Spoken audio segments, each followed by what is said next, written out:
BBC Urdu کے corona virus سے متعلق مختصر دورانیے کے خصوصی بلیٹن میں خوش آمدید۔ میں ہوں سحر بلوچ۔ پاکستان میں کورونا وائرس سے متاثر ہونے والوں کی کل تعداد 21,504 جبکہ صحتیاب ہونے والوں کی تعداد 5,782 ہے۔ یہ پہلا موقع ہے کہ ملک میں متاثرین کی تعداد ایک دن میں 1,300 سے تجاوز کی ہو، لیکن اس کے ساتھ ہی پاکستان میں گزشتہ روز ایک دن میں 9,857 کورونا وائرس کے ٹیسٹ کیے گئے، جو اب تک ایک دن میں ملک میں کیے جانے والے ٹیسٹوں کی سب سے بڑی تعداد ہے۔ گزشتہ روز صوبہ پنجاب میں سب سے زیادہ 5,063 ٹیسٹ ہوئے، جس کے بعد صوبے میں ٹیسٹوں کی مجموعی تعداد 1,18,97 ہو گئی ہے۔ اب تک پاکستان میں کل 2,22,404 ٹیسٹ کیے گئے ہیں۔ اس طرح پاکستان میں فی 10 لاکھ آبادی میں 1,000 سے زائد ٹیسٹ کیے جا رہے ہیں۔ وزیر اعظم کے معاون خصوصی برائے صحت ڈاکٹر ظفر مرزا کا کہنا ہے کہ انہوں نے حکومت کے یاران وطن پورٹل کے ذریعے 4,000 سے زائد ڈاکٹروں سے بات کی اور انہیں تمام تر سہولیات فراہم کرنے کی یقین دہانی کروائی ہے۔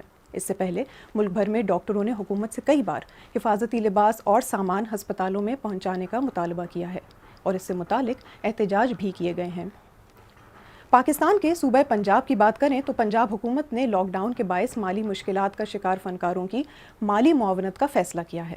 وزیر اعلیٰ پنجاب سردار عثمان بزدار نے مستحق فنکاروں کے لیے مالی امداد کے پیکج کی منظوری دے دی ہے۔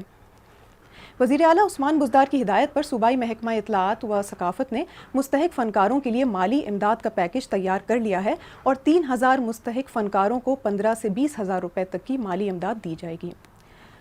دوسری جانب اگر حکومت سندھ کی بات کریں تو حکومت سندھ نے ڈاکٹر فرقان کی کورونا وائرس کے باعث ہونے والی ہلاکت کی انکوائری کے لیے ایک 3 رکنی کمیٹی قائم کر دی ہے۔ 3 رکنی کمیٹی کی سربراہی صوبائی وزارت صحت کے سیکریٹری فیاض احمد عباسی کریں گے، جبکہ اس کے ممبران میں پروفیسر ڈاکٹر امجد سراج اور ڈاکٹر سکندر میمن شامل ہیں۔ کمیٹی اگلے 24 گھنٹے میں اپنی انکوائری رپورٹ صوبائی حکومت کو جمع کروائے گی۔ اگر آپ اس خبر کی مزید تفصیل پڑھنا چاہتے ہیں تو وزٹ کریں ہماری ویب سائٹ bbcurdu.com۔ اب چلتے ہیں دنیا بھر کی طرف۔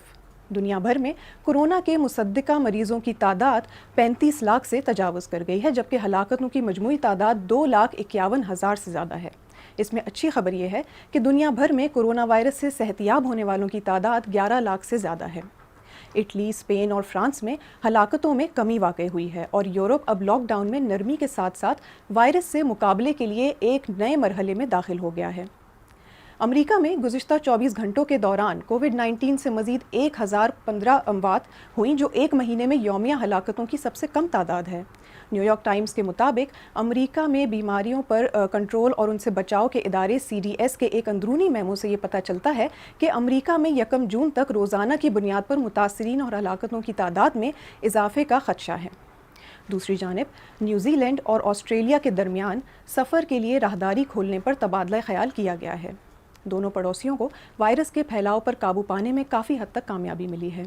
نیوزی لینڈ میں دوسرے دن بھی کوئی نیا کیس سامنے نہیں آیا ہے، جبکہ آسٹریلیا میں متاثرین کی تعداد کم ہے۔ اس کے ساتھ ہی اس مختصر دورانیے کے بلیٹن کا وقت ختم ہوا۔